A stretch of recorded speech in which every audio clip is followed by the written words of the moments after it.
Welcome, everyone, to Music Junkies, a podcast about people sharing extraordinary stories about how music has impacted their lives.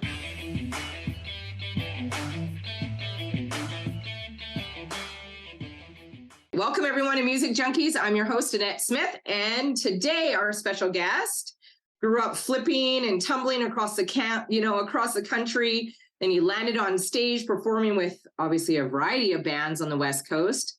And then you moved into stand-up in 2012, and you've been making us laugh throughout the US from now until hopefully forever. So I'm excited to have you on the show. So please welcome Shane Rogers to the show, everyone.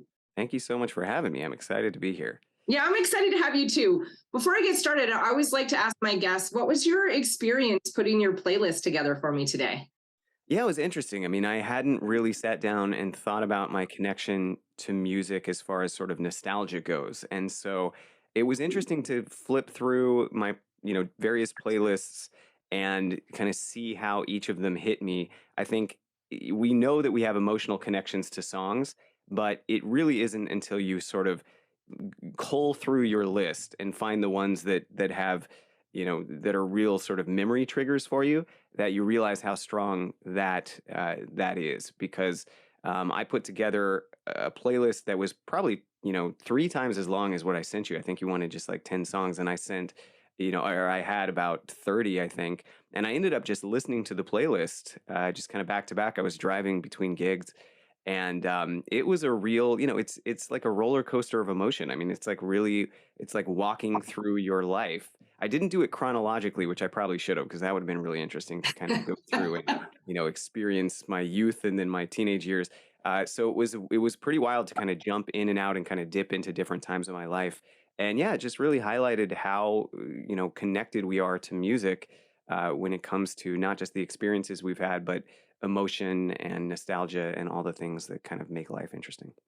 Oh, what a great description. I love it. And that is really my favorite part of doing the show, is just having the guest obviously go through all those memories and emotions and experiences again, and then being able to kind of dissect everything. So I love that you had a great experience putting your playlist together. I always say to my husband, there's no possible way I can do what I ask my guests to do. I could never do it. It's just, I don't know. I commend people that come on the show and they're able to kind of do that. I've tried. I literally got like 4 songs in 2 years in my playlist that I feel like would have a funny story or something like that. I just love so much music, and there's just so many songs that I'm like, how do you narrow it down? So it's incredible that you were able to narrow it down. That was definitely the hardest part, was narrowing it down, because there's a lot of songs that I have some type of connection to. I mean, what song don't we have a connection to? If you have any song in your iPod or your iPhone or whatever people are using these days, it probably has hit you somehow, and you can usually remember the first time you heard it, or how you ended up deciding to download that. So I think pretty much all music has a story for us. Yeah, and we're gonna start with your first song. Are you ready? I'm ready. I think so. We'll find out. Let's do it.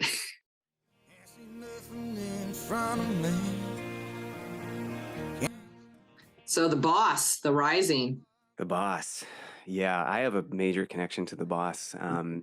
And it was actually hard to narrow down. I didn't want to put more than one Springsteen song on here, but I could literally put, a good 10th of his catalog, and the man has a massive catalog, so that's a lot of songs. But there are so many reasons, even like you playing just the beginning of that, I got minor chills. I kind of, I sent you that a while back, and then we had to delay, so it's been a while since I've heard this list. So this is going to be kind of interesting, because I'm not remembering everything that was on there, and even just hearing the first few bars of that song just gives me chills. It was, it's a song that's connected to 9/11, but I think my connection with it has more to do, it's personally with, I've seen Springsteen probably 10 times live. Wow. Huge fan, and I really connected with Springsteen when I was a teenager, which is weird. He was definitely before my time, his kind of heyday. But I connected with a bunch of different songs. My mom was a big Springsteen fan when I was a kid, And so I had his like greatest hits, and I just put it on repeat. And I'm this teenager who was really into heavy metal at the time. I had like Megadeth and Metallica and Slayer on regular rotation, and then I would throw on Springsteen's greatest hits, and that was probably the album that got the most play in my house. And I really connected with my mom was remarried when I was in college. And it's a little bit weird to have a new man in your life when you're already kind of an adult, to have a new man in your mom's life. And so it was he's a great guy, but it was just, we were trying to find sort of connections with each other. And my mom brought up something about Bruce Springsteen, and he kind of lit up, and we started talking, and that was this, it broke the ice between us, and it became this bonding thing that has, even to this day, it's like sports and Springsteen are the things that we can connect on. And we've been to, I think, 5 Springsteen concerts together, or maybe 4. And so, Springsteen has had this sort of, he's been a through line throughout my life in a lot of different ways and different time periods. And The Rising is the song that, when I see it live, kind of hits me more than any other. It's almost a cathartic experience. I literally cry every time he plays it live, and it's, I don't cry that often, but there are a couple songs on this list that sort of hit me that way. And it's not just, it's not a sad song necessarily. It's a song that memorializes a pretty crazy event, but it's in some ways kind of triumphant, and it's about rebuilding. It's about how terrible things can get, and the fact that we still rise above them. And he is an incredible performer, and live with sort of like everyone singing a lot, the whole band takes part in is singing. And it's just, it's almost, there are parts of Springsteen concerts that have been described as kind of like going to church, like especially like a black church or something, where it's very, it's almost like a revival. And that's what it feels like. Everyone kind of stands up, they put their hands up, everyone's singing along. A lot of people are crying, and it's just a really cathartic, emotional experience. And so that song kind of sums up Springsteen for me. There's so much more to him. He's amazing. But that's the song that for me kind of captures everything about him that matters to me. So it sounds like obviously you've seen Bruce 5 times. So I'm assuming you've been to lots of concerts in your day. What would be a concert, not necessarily like the best concert, but maybe the craziest concert or something that you've seen at a concert that you just couldn't believe happened? Oh boy. I don't even know what I would. So I went to a lot of, like I said, I was really into heavy metal as a teenager. And so that was, you see a lot of wild stuff at some of these concerts I've seen. I saw Megadeth with Suicidal Tendencies and Mike. Me too. Did you? Yeah. I remember there was the mosh pit in the front, and someone had thrown something at Mike Muir, who's the singer for Suicidal, and he's a big guy. I don't know what they were thinking doing that. And Mike kind of reached down and like grabbed the guy by his hair and pulled him on stage, and the security had to come tackle the guy and basically to save the guy. And yeah, there's been a lot of wild stuff. Although I don't want to paint, heavy metal concerts as being this like, I think they get this bad rep, but for the most part, everyone's actually kind of helping each other out. Even if you're down in the mosh pit, people like pick each other up and stuff. But yeah, lots of wild stuff in my heavy metal days. I love it. When we went to Suicidal Tendencies, my girlfriend Heidi had never been to a metal concert before. So she wanted to use handcuffs for we didn't lose each other. A nightmare. We were on the floor, and we literally were like begging these guys to like get these handcuffs off because it was too much. So that could be dangerous. Feeling like I was losing my wrist through Megadeth. And I was like, I love Dave Mustaine. So I was like bringing her right up to the front. I'm like, oh, he's super hot. And he's like drooling. And she's like, what the fuck is going on? Like, you like this guy? Such a good concert. That was such a good concert. My favorite Megadeth concert, I went and saw the Rust in Peace. They did the Rust in Peace like anniversary tour, and they just played Rust in Peace from the first song to the last. and Marty Friedman, and I play guitar. So, you know, they're just incredible guitar players. And so that was Yeah. very, it was a transcendent experience to see those guys play, you know, Hangar 18 and all those like Yeah. mind-blowing, mind-melting songs on guitar. It was pretty wild. I love it. All right, next song.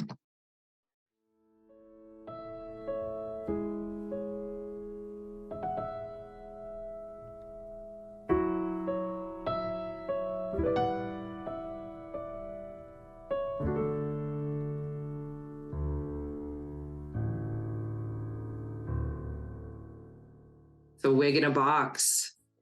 Yeah, and for anyone who hasn't heard that, I think it's hard to get a sense of what that song actually is like and what that experience is. That's from Hedwig and the Angry Inch, which was, I saw the original off-Broadway performance of that when it was in its first year. I believe it was 1998 in New York, and my dad took me to that, and it was a really interesting experience in a lot of different ways. One was I'd never kind of experienced something like that with my dad. The show is about a transgender rock artist who comes from the Soviet bloc. It's very hard to describe.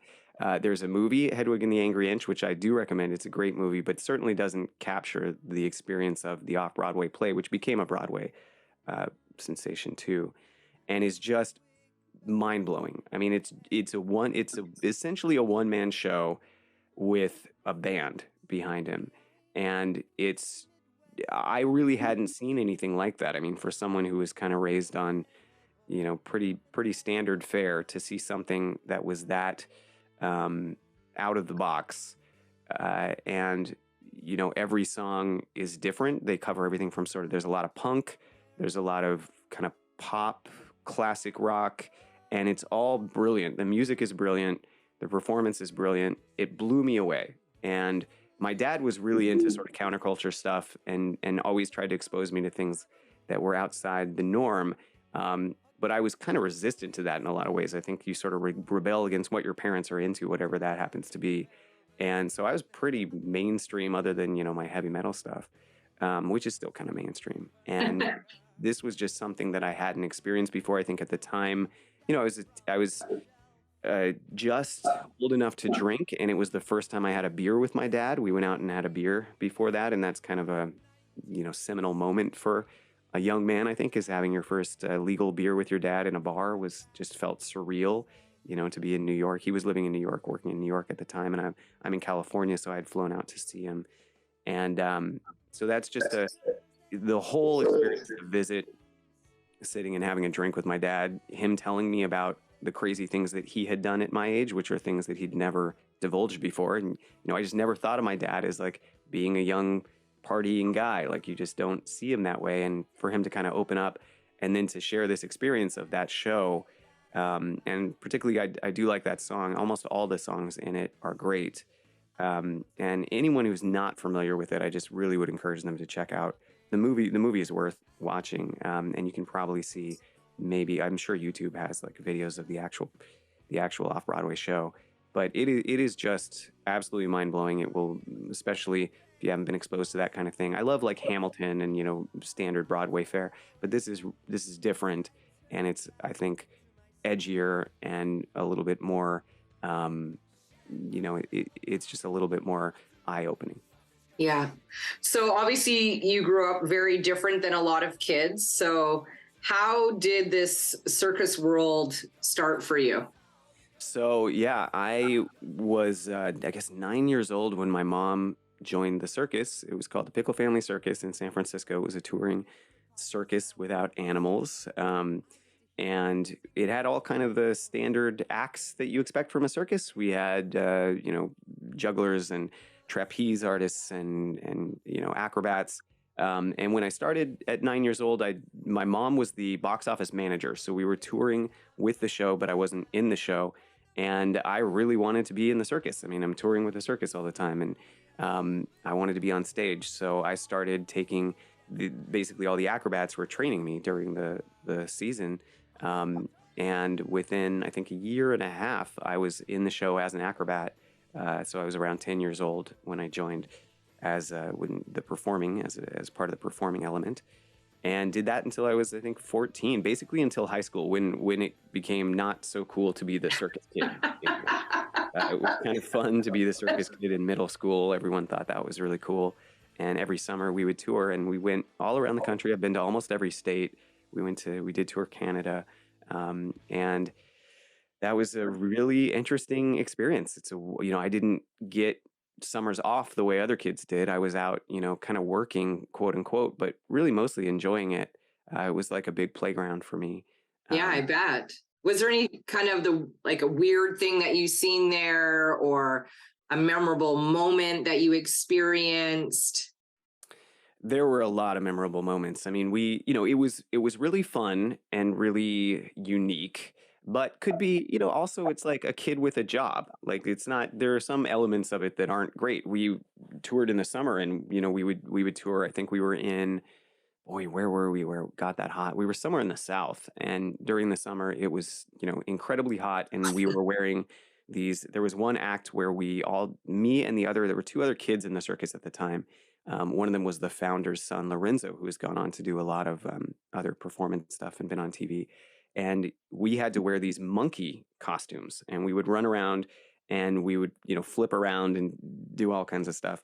And there were a couple of the adults that had to wear them too. And two of the adults got heat stroke and had to be carted to the hospital. And we had to pause the show briefly. And, they brought in some clowns to do stuff so that no one knew what was going on. And it was, those kind of things just happened all the time. I've seen, someone broke their arm really bad on a trampoline. And so it was an out of the box experience for sure. And maybe a little bit mature for what most kids are experiencing around that time. But a lot of opportunities I just wouldn't have had. I remember one time we were camped next to the Circus of the Stars, which was on TV at the time. And they had all these wild animals. And me and Lorenzo snuck in to the wild animal area where they had all the cages. And we were just looking around, and we got caught by one of the security guys. And he was initially really angry, and then we said, we're kids from the circus next door. And he said, oh, okay, well, come on in. And he grabbed a tiger. He just put his hand through, grabbed a tiger, and like pulled it over to the side of the cage and was like, pet the tiger.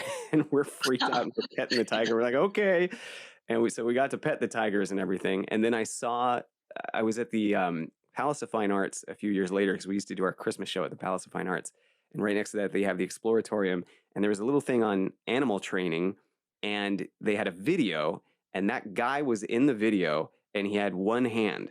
And he said he was talking about how you have to be really careful with wild animals because, you have to treat them right or they'll turn on you. And I was like, yeah, well, apparently if you yank them around all over the place, eventually they'll turn on you, and you learned a valuable lesson there.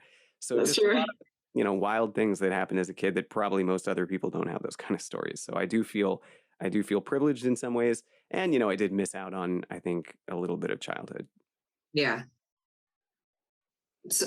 So did your circus have games and stuff like that, or was it all just performing? Everybody just kind of came in, sat down, and you guys performed, or was it kind of walk around rides, games, stuff like that as well? There weren't rides, but there was what we called the midway. And so in front, they would set up a lot of games, a lot of carnival style games, and hot dog stands and all kinds of things. So it was, it was definitely like a circus atmosphere. It was a little bit more of it was a San Francisco based circus, and it had come from a spinoff of this company called the Mime Troupe. So again, and my dad had been involved in the Mime Troupe. So again, it was all kind of counterculture stuff. So we didn't have elephants. It wasn't a Ringling Brothers thing, but we had a big production. It was a pretty traditional circus otherwise, but definitely had sort of counterculture and very artistic sensibilities. Yeah. So do you know how they get discounts on stuffed animals? Obviously, is there a discount store that circuses go to and get stuffed animals for 30 cents or? Yeah, I'm sure. I mean, so the midway, I think it wasn't run by us. That was typically put on by whoever would host us. So we would be hosted in each city by some organization, and they would put on the midway, and they would keep all the funds from that. I do know that you definitely shouldn't play those carnival games because they are rigged against you. I'll tell you Yeah, that. I was going to say, can you actually win any of those games? Like they let you win every now and then just to keep people doing it, but yeah, it's the odds are not in your favor. All right, next song.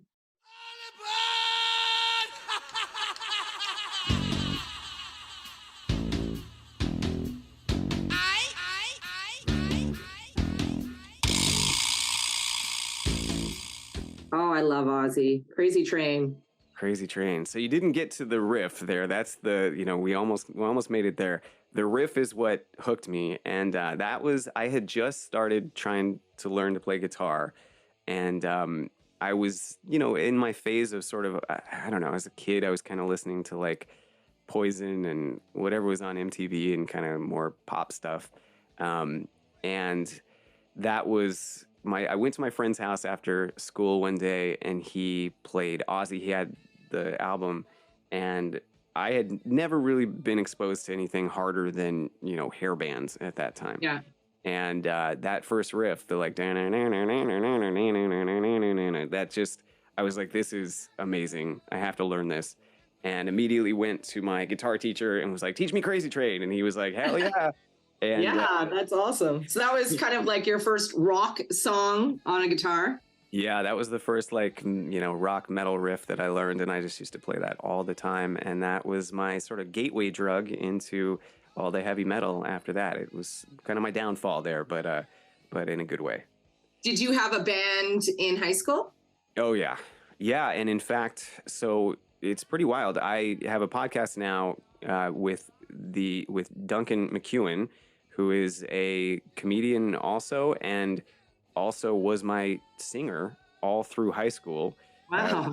We met in working together at this like coffee shop in high school, and we've known each other since then, and we've been working together since then. When we were at UC Davis, we toured with a band called Maybe Never and had some songs on Davis College radio, and so yeah, it's been a long ride with me and music. And, what were some of your band names as you evolved in that world? So our first was Four Below, because there were four of us, and I don't know, it was cold or something. I don't know why we were called Four Below. I can't even remember. I have pictures, so I know that was the name of it. And then Downland, Downland, and I don't remember the story behind that name at all. But I know that was actually a band that we played a lot of shows. I think we played the Gilman and some pretty fun venues when we were basically just above teenage age, and then Maybe Never, which was our biggest band for sure, and that was in college, and after that, Something Tomorrow was the next band. Interesting. Yeah. So you were always a guitar player? Yeah. I sang a little bit of backup, but not well. I can keep a tune, but you got to keep me far enough back so that I'm not getting in the way. So how many ladies did you pursue with your guitar playing? Oh man, it is funny. We did okay. We had we just weren't that kind of band that we had a lot of male fans. We were that kind of band that we were more of a rock we played a lot of I guess sort of accessible rock. We did have a couple songs. There was another guitar player in Maybe Never, and I was the more pop oriented guitar player. So I wrote both the songs that ended up on the radio there. And those were pretty popular with our female fans. But he was more of a rock. He was an amazing guitar player and more of kind of classic rock trained. And so he had a harder edge. And we together, I guess it just appealed more to guys. We had a pretty big male fan base. So it wasn't, we didn't have a lot of groupies. It happened every now and then. But there are a lot more groupies in comedy, I'll say, these days, I think, than there were for music for me.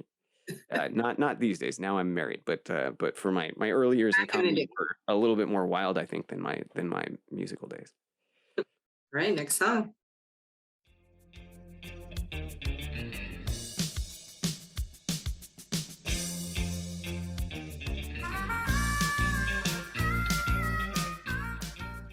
some Culture Club. Culture Club. So Boy George, the reason I put that on the list, and I do love that song, but the real reason that stuck out to me when I was kind of going through my, my list of songs, was because there was a particular moment with that song that really changed my life in some ways. I had a friend named Chris, and this was at the period of time when I got super into heavy metal and was taking life and myself way too seriously. It was just one of those eras in your life where you think, I think I was like, I wasn't goth, but I definitely was wearing a lot of black and, trying to be a badass and getting in a lot of trouble and just, kind of nihilistic and always concerned with being like hard-edged and cool. Like I just had to be seen as being cool. I didn't want to, be silly or anything. And I had a friend named Chris who was the opposite. He was just a wild guy. He was just always, he had no fear about how people viewed him. And that was sort of confounding to me. I just didn't understand how to be that way. And I didn't know he was a friend of a friend, and we would hang out a lot, sort of just because we happened to be in the same place. And we were driving to this party, and he drove this bright yellow Datsun 510, and he was just very flamboyant and wild. And he had an incredible sound system in the car, and he would bump these songs. Sometimes it would be like hip hop or metal, but I remember we pulled up at this stoplight, and I was behind his car, and he's this guy in this bright yellow Datsun, and he starts bumping that song super loud. He has the crazy bass going, so it's like, it sounds like it's like shaking the windows. And he hops out at the red light and just starts dancing to this song. And there were like two girls in the car. There was a girl with me and a girl in his car. And I was just so, at first, just like mortified. Like, what is he doing? This is so uncool to do this. And then it just made me laugh. And I realized like, this is fun. Like he's just having a good time. He's to this day is just a wild, crazy, fun guy. And that was a seminal moment for me when it came to just realizing like, you know what? You don't need to be cool all the time. Sometimes it's cool. Like he's the coolest guy I know. And because he gives zero F's about what anybody thinks of him. And he was having a great time dancing. And I just started laughing. And I jumped out of the car. The two girls jumped out of the car. And we were all just having like a little dance party. And then the light turned green. We all jumped back in the car and went. And it was just one of those moments where I was like, wow, you can't just take life this seriously. Like you have to have some fun. I love that you said that. And it's so true. I feel even now, I feel like it's even worse. Like people are just so serious. There's no gray anymore. It's very black and white. And I am ridiculous and, off the wall. And I struggle with that because it's like, don't take yourself so seriously. Like, who cares? And the whole like musical purity thing, because that was part of it too, was like all I listened to was metal, and like there were some kinds of metal that were cool and there were some kinds of metal that were posers, and it just was like, and then he's listening to Boy George and I'm just like, all right, I guess that's all out the window. Like you just like what you like. And when I went to college, I would, I would remember bumping Cyndi Lauper all the time out of my room, because I just, at that point, by the time I got to college, having spent so much time with Chris, I was like, I don't give a damn. I'm going to have a good time and play whatever I want. And people loved it. It was just, people like people who don't take themselves too seriously. Yeah. So it sounds like you're a little bit of a rebel growing up. What was one of the things that you did that maybe you didn't get caught for? Oh, luckily I didn't get caught for anything. I did go to Scared Straight, but my mom had just sort of snuck me in there. She told me we were going on a tour of San Quentin prison, which I don't know why I thought that was a good idea. But for some reason I thought that would be fascinating. And then and then it turned out I was in Scared Straight. But what was funny was when I was in Scared Straight, which is where they have a bunch of convicts kind of yell at you in a prison and tell you all the things that you're doing wrong with your life and how you're going to end up in there. They have your rap sheet. And so I was in Scared Straight with all these kids who had a rap sheet like a mile long, and they put you in the middle of the room and they were like, all right, where's his rap sheet? And they said, oh, he doesn't have one. And I said, I just thought I was here on a tour. And they were pretty amused by that. And I had never gotten caught for anything. So they were like, all right, well, go sit down. I don't know. You don't seem like you need to be here. But yeah, I mean, I used to steal a lot of like hood ornaments from cars. I had a huge collection box, 2 feet by 2 feet full of hood ornaments. And We broke into a couple like liquor stores and things in the middle of the night. We didn't like rob anyone, or I never carried a gun, but we got up to a lot of shenanigans. Yeah.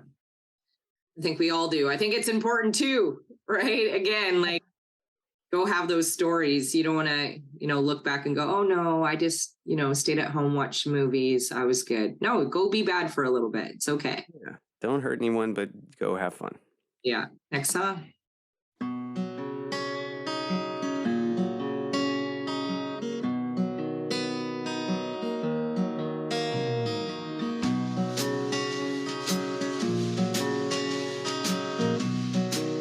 I really enjoy your playlist, Shane. I love it. It's all over the place. And this is how I know that I'm going to so enjoy interviewing my guests when their playlist is like pretty much everything I love and it's all over the place, just like me. So I love your playlist so far. Yeah, like I said, I mean, I think musical purity is just something I don't understand. People who stick to one genre, there's Yeah. so much good music in every possible genre. That song, is the obligatory heartbreak song, and I was engaged at 19, Wow. and the girl that I was engaged to had like my name tattooed on her shoulder. Like it was a pretty wild and tumultuous relationship, and got real close to marriage. And she's still someone that I have a lot of affection for. She was just an amazing person, but but things were very dramatic, and that was the first time that I ever got cheated on and found out about it. And I would like sit around and pine for her and cry and play that song, and it was everything from every teenage heartbreak movie. And it was, but I think you mentioned, you need to go do crazy things and live your life. You also need to get your heart broken. Like you need to experience really, really being obsessed and loving someone, and then also that those things are fragile and don't last forever. And it was the best thing, and we would have been terrible together as a couple in the long term. So it all worked out for the best.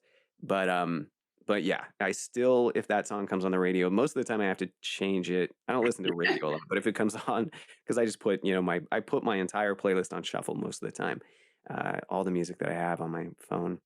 So how did you find out she cheated on you, and who did she cheat on you with? Oh boy. So it was this guy that she worked with.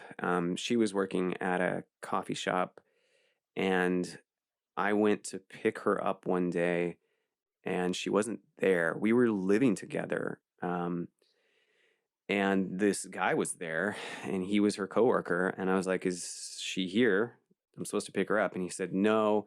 And she wanted me to let you know that she's like, not, that you guys need to talk and it's not working out.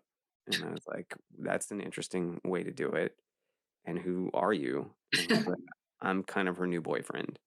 And I was like, oh, that's, wow. When did that start? And he's like, a couple of weeks ago. And I'm like, well, that's, we've been living together for more than the last couple of weeks. So that's not great. And so that was how I found out.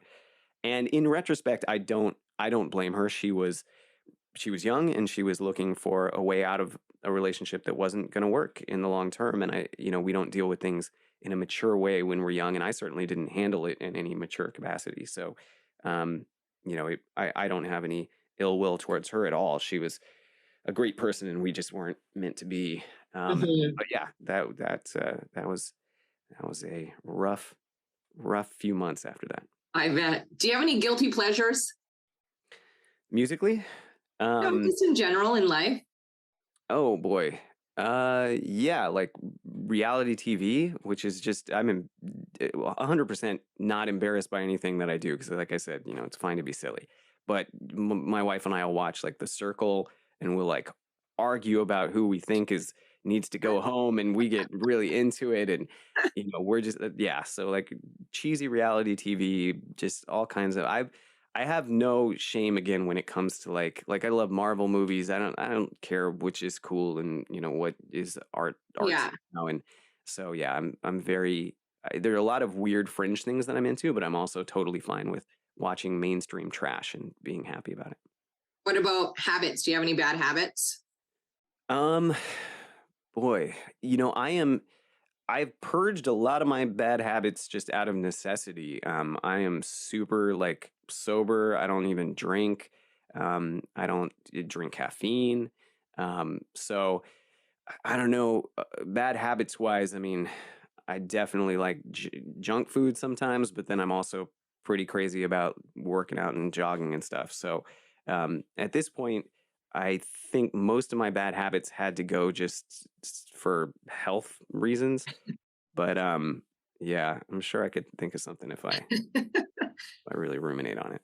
You're the first person to have this song on their playlist, the next one that I'm going to play. And me and my girlfriend sing this song all the time. So it's kind of cool.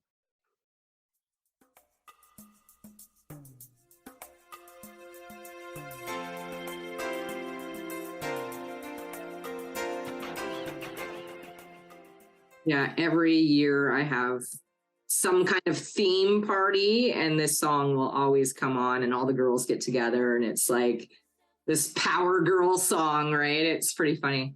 Yeah, it's a classic. I love that song. I remember when it came out. I remember the video. Me and my two best guy friends. You know, we were all young, or I guess basically preteen. We might have been, I think, 13 when that came out, 12 or 13. And I have a lot of memories of that song. Me and my, it's funny because it's such like a female anthem for young women, and it was for us too. Like me and my two guy friends would like sit around playing that song and singing along real loud. And that song was, I brought it on I had a tape player back then, and I brought it to Oregon, and I had stayed this summer with my aunt in Oregon on basically, she had like this big farm right next to a river. And it was my coming of age summer. It was like that classic summer where you lose your virginity and have all the experiences. And, I rode horses and went sailing and did all these, it was just this wild, like, becoming more of a man kind of summer, because I was going into high school the next year. And I remember just playing that song. I would sit in a tree. She had a cherry tree that I would sit in, and I would read and like read these science fiction books that I loved, and eat cherries and listen to Wilson Phillips over and over again. And so every time I hear that song, it just brings me back to like literally the best time in my life. And everything went right that summer. It was just amazing. I was like 14, but I was like dating this 16-year-old lifeguard who was like super hot, and I thought like the world was my oyster, and I was going to go into high school and just take it by storm. And then right after that year, like first year of high school, I hit like a super awkward phase, got like really bad acne, everything. I just like got hit by the adolescent bus, and high school was kind of a mess. But that was that particular time was like the perfect summer, and the perfect sort of encapsulation of all the hope that I had as a kid. Did you lose your virginity to a certain song? No, there was nothing playing at the time. It was in a in a sauna. We had this wooden sauna. It was a wooden sauna that was on stilts next to the river, and my aunt and me and my uncle and whoever happened to be around would go take saunas and then jump in the ice cold river. And she was the lifeguard. She was the 16-year-old lifeguard at the lake that I was dating. Yeah, and they left, and we stayed in there, and it was very sweaty, but it was a good experience. And yeah, that was, it was just one of those like story tale kind of, it's like all the movies, the coming of age movies, that's what it felt like. And then, like I said, everything kind of fell apart after that, but it was a perfect moment. So I know you've obviously played in a band, and now the circus and stand up. What have you had anything like super embarrassing ever happen to you on stage, like during a comedy act or anything super embarrassing? Yeah, I mean, bombing is pretty embarrassing. Mm-hmm. That happens every now and then. I mean, even these days, it doesn't happen in clubs anymore. It almost never has happened in clubs, because once you get to doing clubs, you can't bomb. You have material at that point. You're not winging it in a club, right? You're not going to go in a club with anything that you don't know is going to work. I'm opening for Laurie Kilmartin in March, the first weekend in March at Rooster T. Feathers. And I am going to do, even though I'm just kind of getting back to comedy now, it took me a long time after the pandemic, and I've written a lot of new stuff, but I've been workshopping it at all these little, open mics and little showcases. and I'm not going to bring anything experimental there. Like, I don't want to screw things up for Lori Kilmartin. She's, you know, she's the headliner. I'm not going to go on before her and kill the room, and then she has to go up and make it work. So you always go up and do well in clubs, but I also do a lot of little shows to try new stuff. You have to go do these tiny little rooms to try stuff out. And so to this day, you know, I saw Sarah, I opened for Sarah Silverman, or at least went before her, and watched her just eat it at the Comedy Store. You know, you can, if you're not getting paid for that show, if it's just a try things out show, you're gonna bomb sometimes. And so I've had pretty rough sets. One of the worst that I remember, I was hosting for this comedy competition. So I was the guy that went up first, warmed up the crowd. I had to do 15 minutes, get everyone on board. And right before I was about to go up, the guy who had booked the show, there were a few women there, and they were a bachelorette party, and they were all wearing the crazy glasses and the hats and stuff. And they were being a little loud, but the show hadn't started yet. And the guy who had booked it walked up to them, and in front of everyone in the middle of this room, he says, "Ladies, you're going to have to settle down. I don't want you talking to the comics, and I don't want you starting a scene or any problems." And they just got super quiet and super mad. And then he turned to me and said, "Go start the show." And I had to get on stage. And everyone, it was awkward. Everyone was mad. I was a pretty new comic, and so I didn't know how to make a joke about it or make it or break the tension. So I just launched into material, and it was like the worst thing you could do. It's just like, "All right, everybody, so here's what happened to me on, isn't dating weird?" Like, everyone just, I needed to acknowledge what had happened in the room. Yeah, you had to make a joke of what was going on, or I had to do something. guy, I just ate it for 15 minutes. It was crickets for 15 oh, that's minutes. hard. And 15 minutes is actually a long time to bomb. It really is painful. So that was a rough night. Yeah. I love it. Next song.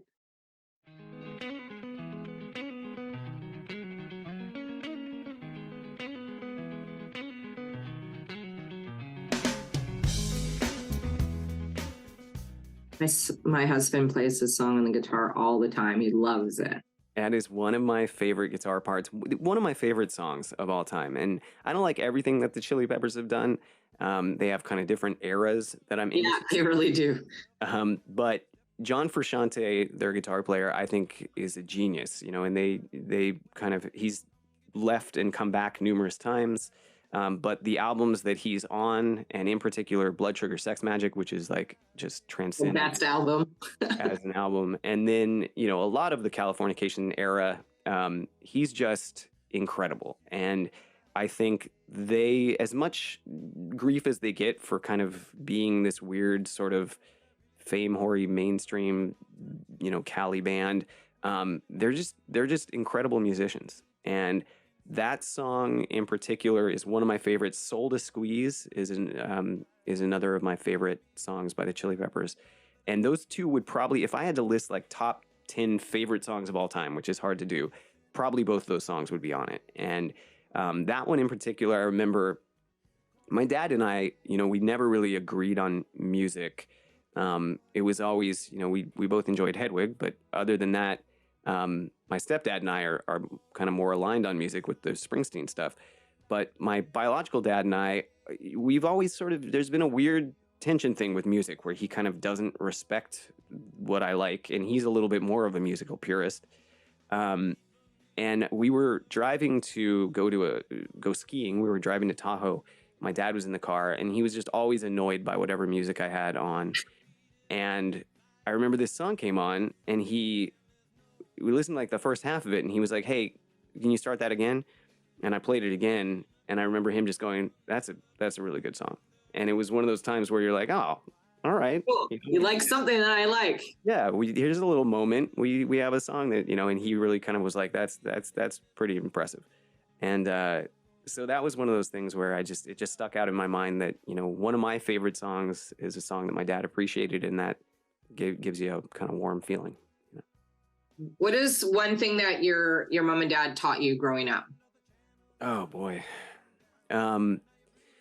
They were really great parents, and also they were very permissive in some ways. They were both super hippies when they were younger, and they were really, I guess they had very mainstream values, and they just gave me a foundation of decency. And, I remember them catching us. So me and a friend had gotten our first, like, this was back in the era of VHS tapes, and we had, at school, there was getting passed around this like porn tape, right? Which was like a huge deal for us. And we brought it home, we watched it, and we were kind of disgusted, honestly, but also just fascinated. And we left it in the VCR, and my mom came home and found it. And so, like, I get home from my friend's house, and my mom and dad are like sitting at the table to like talk to me, and we got the video, and I'm just like, oh my God, I'm gonna get in so much trouble. And they weren't mad at me at all, and they just sat down and they were like, we just want to explain to you like how people should treat each other, and it's fine to watch stuff like this, but this isn't real life, and humans, and they explained kind of human sexuality and like respect for each other. And it was just this really, it was awkward, but it was also a moment that could have been way worse. It could have been me getting in trouble and getting grounded or something, but it wasn't. It was, them saying like, hey, let's have a human conversation about this, and here's your video back. And yeah.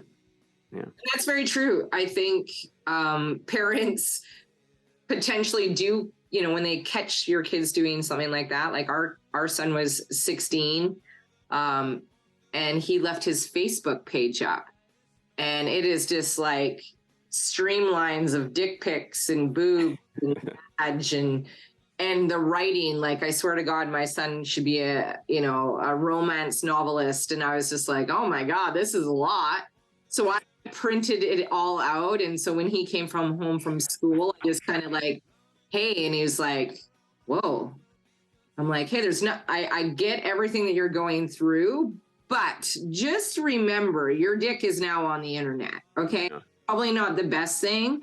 And then also, these girls should be more respectful of their bodies. Like, you say, hi, how are you? And she's showing you your boobs. Like, that's a lot. Like, that might not be the best thing to do. Yeah, boy, I have so much that your parents did that. So instead of scaring them away from sex, or like, hey, that was wrong, don't do that. So they're like, oh, that's bad, you can't do that. It's embracing it. And we were like, how do we even, like, we already had the sex talk. You don't send your dick out anymore, please. Stop doing that. I have so much sympathy for parents in the internet era. It's just, God, I can't even imagine. Because, I mean, we had, that one video and like a couple of Playboys that I remember I used to like hide around the house. And other than that, I mean, I didn't have access to it. And they have all the porn. I know. Like all of that has ever been made, they have access to. It's a wild time. So, kudos to parents who are dealing with that. All right, next song.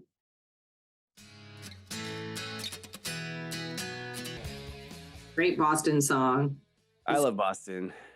And that one is super simple. That was when my friend, none of us had cars. I think we were all like 16, and my friend was the first one of us to get a car, my friend Alex, or get a license. I guess it was his mom's car. No, she gave him the car. So yeah, he had a car.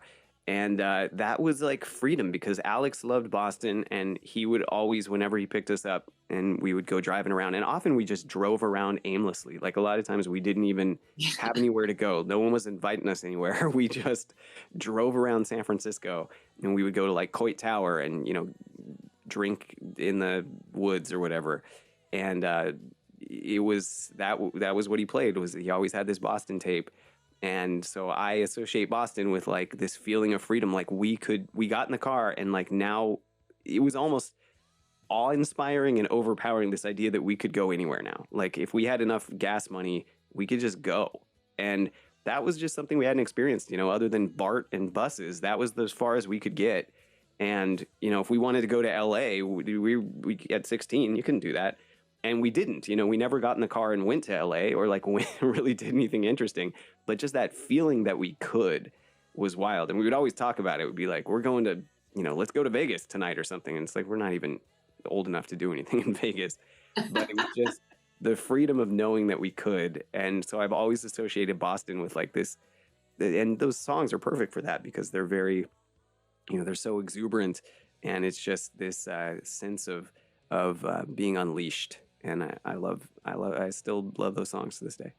Yeah. Do you have any pet peeves? Things that drive you crazy? Oh, so many. Um, How about two? oh boy, I have to narrow it down. I try really hard to, again, it's similar to musical purism. I'm the same way with kind of everything. I try really hard not to be this way, but like I was an English major. So text speak drives me freaking nuts. Like anyone who messages me with like R, the letter R, you know, good or something. And I'm just like, oh, it just I get chills up my spine of rage. And I try not to be that way because it totally makes sense. It's fine. And I've become a little bit better about like not having everything have to be grammatically perfect when I'm sending someone a quick message about I'll be there soon. You know, it makes sense even just for brevity and for, you know, efficiency. It makes sense to abbreviate things. But that just, it drives me nuts. It's something I don't know that I'll ever fully get over. I am the worst speller and the worst person with grammar. So you will help me along the way when we put your video. There you go. And other pet peeves, God, I guess just again, you know, kind of goes back to what we talked about before, but like anyone who is trying to be super cool, and I see this a lot in comedy. Comedy, you know, there are comedians who have said, who was it? I was listening to an interview a couple days ago, and someone, and I'm sure this has been said many times, but that comedy is the enemy of cool. And you know, there are a few comics out there who have managed to be pretty cool, and maybe Anthony Jeselnik or someone. But other than that, like most comedians, when you get on stage, part of the joke is on you, right? Like you're not getting up there to make fun of the crowd necessarily, although you may do that a little bit. It's all in good fun, and you don't want to punch down. And you really get up there. If you're going to make fun of someone, you're making fun of yourself, and you're making fun of the world and kind of how crazy everything is. Yeah. And so that requires some self-deprecation. And so anyone who's trying really hard to be cool, that just bothers me. And it's like, just relax and admit that you're not. None of us are cool. Every cool person in the world has, you know, tripped on stairs and fallen on their face. And, you know, they can walk around acting like they never have, but they have. And we all know it. So there's no point in putting on a front. That's right. Just be yourself. I love it. All right. EJ.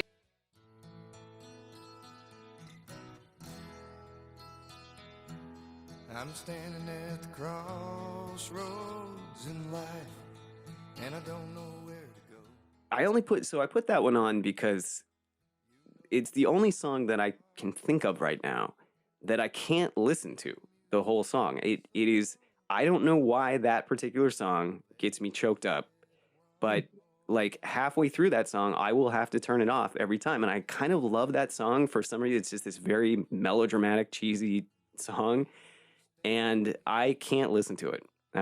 It is just, if I ever need to feel something, and you know, I particularly go through short stretches of time, especially if I'm dealing with like bad insomnia or something, which I am recently, where you kind of become a little bit numb and you sort of go through life just going through the motions. And sometimes I need to get in touch with some type of emotion because I just can't get there. I'm just too desensitized. And I have literally busted that song out before as a way to kind of break the seal. Like if I listen to that song, by the end, I will sob. And it's the same with, now it works with pictures of my cat that died about a year and a half ago. Like there are things that I can use as emotional touchstones to sort of break that ice and get back in touch with emotion. And that's just, I don't know what it is about that stupid song, but it gets me every time. I think it's awesome that you can admit it. Most guys wouldn't, right? Most guys don't admit that they cry. Most guys don't admit emotion, so that you have a song that is triggered. And mine is Gambler by Kenny Rogers. So yeah. Oh, that's a great song. Right. I don't know. I think it has to do, like, during my grandma's funeral, they played that song for some reason. It's just, you know, there's a certain part of that song in the lyrics, when it says dies in her sleep. And I was just like, oh my God, it's like every single time. It doesn't matter if I'm in a super good mood. I kind of run to turn it off and change it because I don't want to change my state. I'm like, music's so powerful that way. Yeah. Yeah. We have those associations with and I love that song. And yeah, I could definitely see that. So playing in a band, you've obviously listened to a lot of musical instruments. What's the worst sounding instrument that you've heard? I think every instrument can be played well or poorly. Like every instrument can be the worst instrument you've ever heard in the hands of someone who cannot play that instrument. There's no instrument that I hate. There's a musician who is what actually might be on this list. I'm not sure if I kept him on. I had so many and I don't remember which ones I actually sent. But there's a guy named Jason Webley who is primarily an accordion player and is probably the most metal badass musician, just amazing, like intense musician I've ever seen in my life. And he does play guitar and a bunch of other instruments, but some of his songs are on accordion and it's incredible. And most of the time I do not want to hear an accordion. I think the only instrument that maybe I haven't really ever been able to develop an affection for, my co-host on Midnight Facts for Insomniacs, Duncan, we talked about him before, the singer, he is Scottish by ancestry, and he has some bagpipe music, and some of it is tolerable for me. It's interesting, and I can kind of I can see the appeal if you're, out on the moors or something, or, I don't know, if you're right by the White Cliffs of Dover or something, and you're, it feels appropriate there, but otherwise I don't think I would ever put on bagpipe music if I can avoid it. I agree. We're going to do two more songs. Because you have a song on here that nobody's ever had, and I want to address that song. But before I play it, I'm going to play the next song. What in the world happened to you? Before you started talking, you used to have a brain. So Offspring, what an incredible band. I love the Offspring. Offspring's so interesting. I read this article about them recently. Offspring, really, if you go through their catalog, they're the most conservative band. They're like this really right-wing band. It's very interesting. Every song is about shaming people for it's like slut shaming, this girl is pregnant when she's 16, she needs to get off the drugs, you need to get your life together, you're a gold digger, go get a job. They have a song called Get a Job. Why don't you get a job? They are literally the most right-wing band, and yet they're one of the founders and one of the real sort of original punk / ska bands that really broke through. And I just love them. I mean, it is interesting to see the kind of disconnect between the style of music they play and their message. But in particular, that song, which is very much an anti-drug song, I did do a lot of substances in high school, and I had to kind of wean myself off. And I had my best friend in high school really struggled with that. And I remember I used to play him this song all the time and give him a hard time about, he was doing heroin at the time. And it's just a song that in some ways allowed me to, I was it's so not rock and roll to get sober, right? I was in bands, I was playing guitar, I felt like I had to drink and party, and you can still do those things without substances. And that song was a good reminder of that. This is a band that is one of the best bands in punk and pop punk, and they don't and they're like, hey, get clean, get your life together, get off drugs. And so it was nice to hear an artist that I respected and sort of the music that I was listening to actually have a different message other than just get wasted. And there's a lot of that, actually. Ozzy has Suicide Solution, and there's songs that I think a lot of people just assume that every metal or rock band is telling you to go out and get wasted, and that's not necessarily the case. But that one in particular kind of gave me permission in some ways to be like, hey, it's still cool to be sober. Yeah. What was your drug of choice? Oh boy. I mean, I smoked a lot of weed as a teenager, but also we did a lot of speed because it was cheap. So we'd do coke if we could get it, but typically speed was cheaper and easier to get. So did a lot of meth for a year of my life in junior year of high school. It's crazy. like, I don't know what I think it's like more Molly and fentanyl now, but that's really what kind of came through our high school too, right? Was coke, speed, meth, was a lot of that as well, right? So it's crazy, right? So I couldn't even imagine like what the kids are doing now. Like, I know. Yeah. like the shit that we did was bad enough, and then, you know, Sadly, a lot of it has come back around, I think. I mean, you know, fentanyl is just a worse version because there was a lot of heroin. I never did heroin, but it was pretty big in my school, and that has come back around, but just more, you know, just stronger. Fentanyl is just super heroin. I So, know. I mean, I It's think it's all the crazy. same stuff, just on steroids. Yeah. So we have your last song, and I'm super excited about this because I can't wait to hear the story behind this.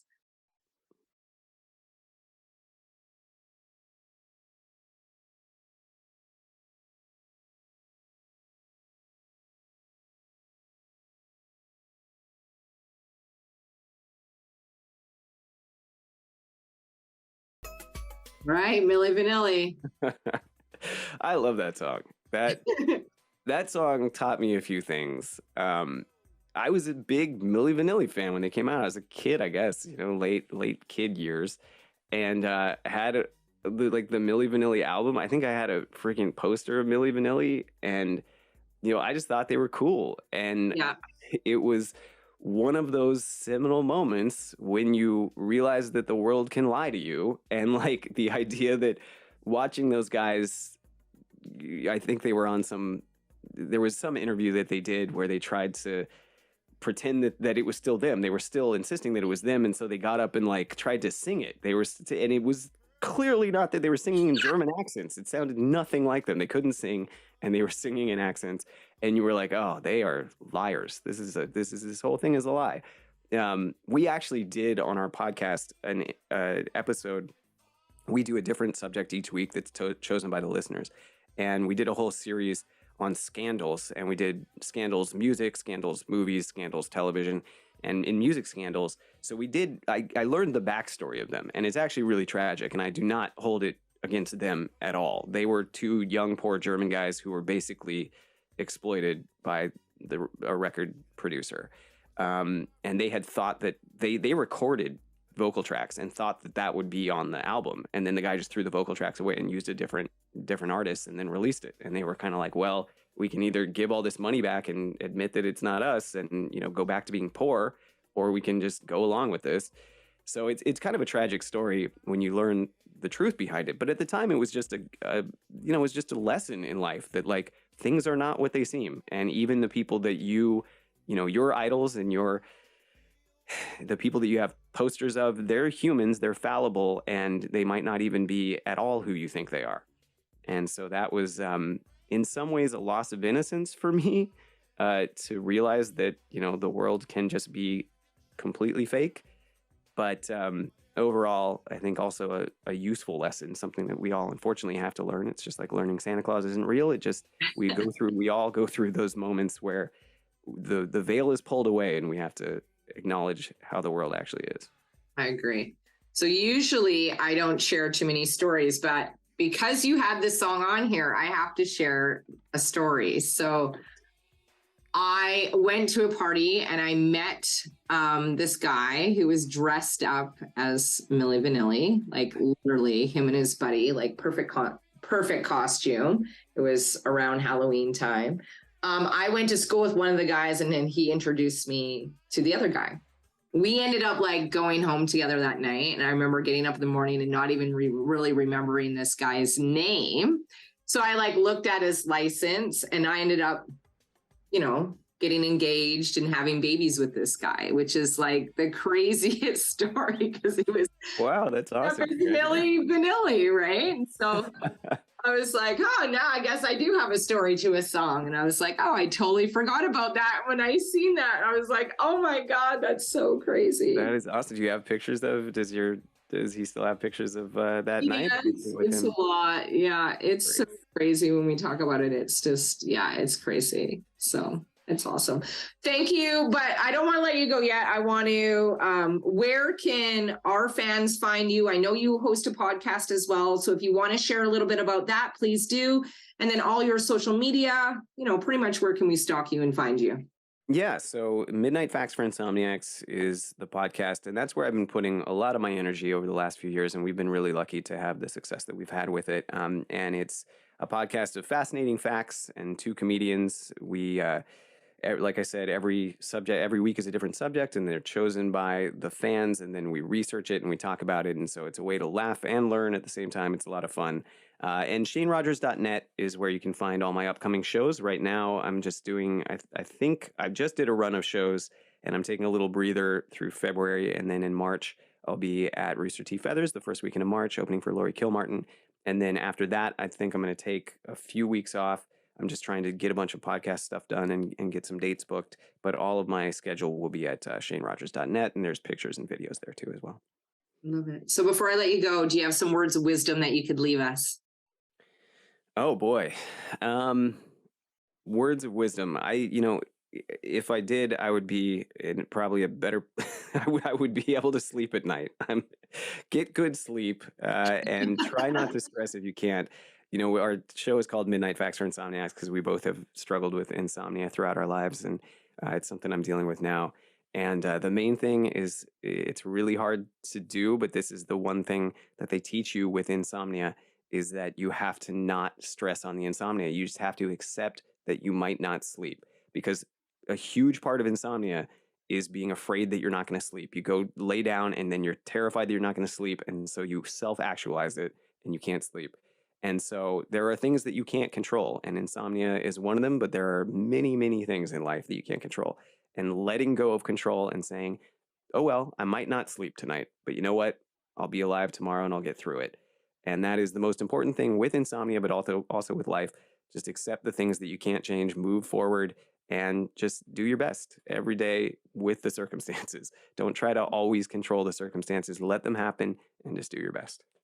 Yeah, great words of wisdom, Shane. I appreciate it. Thank you so much for joining us today on Music Junkies. Everyone go like, follow, and subscribe, right? I will have all your social media up on when I'm promoting you for that week. So thanks again for joining us today. Absolutely. This was a lot of fun. Thanks for having me. Thanks for listening today. Hope you enjoyed the show. New episodes out every Monday. Please share with a friend and subscribe because you want to. And like me because you like me. Leave a comment so we can connect. And if you have a great playlist and you want to share, I'd love to have you on the show. Please reach out to me on Instagram at The Music Junkies Podcast.